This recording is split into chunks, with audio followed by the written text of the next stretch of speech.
غسل کے دوران مدینہ کی ایک عورت نے مردہ عورت کی ران پر ہاتھ رکھتے ہوئے یہ الفاظ کہے کہ اس عورت کے فلاں مرد کے ساتھ ناجائز تعلقات تھے، بس یہ کہنا تھا کہ اللہ تعالیٰ نے اپنی ڈھیل دی ہوئی رسی کھینچ دی۔ اس عورت کا انتقال مدینہ کی ایک بستی میں ہوا تھا اور غسل کے دوران جوں ہی غسل دینے والی عورت نے مندرجہ بالا الفاظ کہے تو اس کا ہاتھ میت کی ران کے ساتھ چپک گیا۔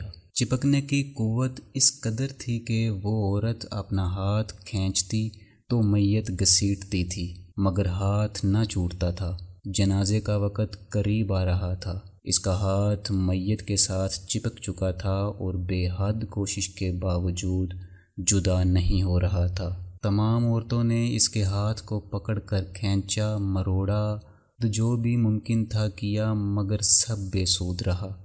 دن گزرا، رات ہوئی، دوسرا دن گزرا، پھر رات ہوئی، سب ویسا ہی تھا۔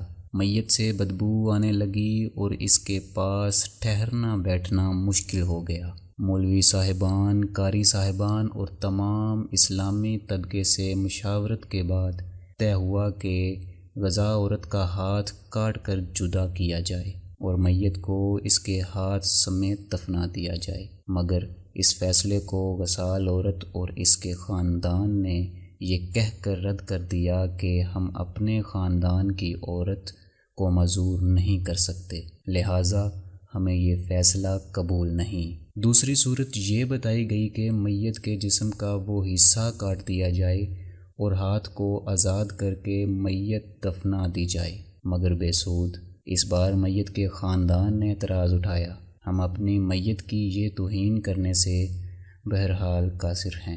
اس دور میں امام مالک قاضی تھے۔ بات امام مالک قاضی تک پہنچائی گئی کہ اس کیس کا فیصلہ کیا جائے۔ امام مالک اس گھر پہنچے اور صورتحال بانپ کر غسال عورت سے سوال کیا، اے عورت، کیا تم نے غسل کے دوران اس میت کے بارے میں کوئی بات کہی؟ غسال عورت نے سارا قصہ امام مالک کو سنایا اور بتایا کہ اس نے غسل کے دوران باقی عورتوں کو کہا کہ اس عورت کے فلاں مرد کے ساتھ ناجائز تعلقات تھے۔ امام مالک نے سوال کیا، کیا تمہارے پاس اس الزام کو ثابت کرنے کے لیے گواہ موجود ہیں؟ عورت نے جواب دیا کہ اس کے پاس کوئی گواہ موجود نہیں۔ امام مالک نے پھر پوچھا، کیا اس عورت نے اپنی زندگی میں تم سے اس بات کا تذکرہ کیا؟ جواب آیا، نہیں۔ امام مالک نے فوری حکم صادر کیا کہ اس غسال عورت نے چونکہ میت پر تہمت لگائی ہے، لہٰذا اس کو حد مقررہ کے طور پر 80 کوڑے لگائے جائیں۔ حکم کی تعمیل کی گئی اور 70 بھی نہیں، 75 بھی نہیں، 79 بھی نہیں، پورے 80 کوڑے مارنے کے بعد اس عورت کا ہاتھ میت سے الگ ہوا۔ آج لوگ تہمت لگاتے وقت ذرا بھی نہیں سوچتے۔ استغفر اللہ۔